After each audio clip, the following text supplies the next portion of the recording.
खराब जीवनशैलीमुळे अनेकदा त्वचेला नुकसान पोहोचतं। यामुळे चेहऱ्यावर सुरकुत्या पडणं, पिंपल्स येणं, चेहरा निस्तेज दिसणं असा त्रास जाणवतो।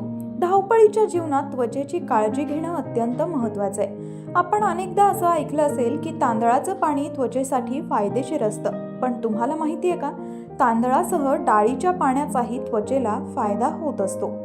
तांदळाच्या पाण्याप्रमाणेच डाळींचं पाणी देखील तुमच्या त्वचेला फायदेशीर ठरू शकतं।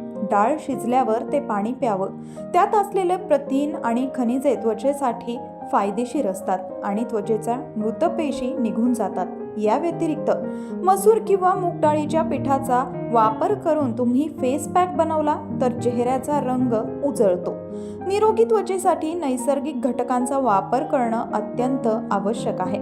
डाळ किंवा तांदळाचं पाणी देखील पूर्णपणे नैसर्गिक असतं, त्यामुळेच तुम्ही ते वापरू शकता। शिवाय दररोज रात्री चेहरा धुतल्यानंतर मॉइश्चराइज करणं गरजेचं आहे। यामुळे त्वचेला पोषण मिळतं आणि त्वचा हायड्रेट राहते।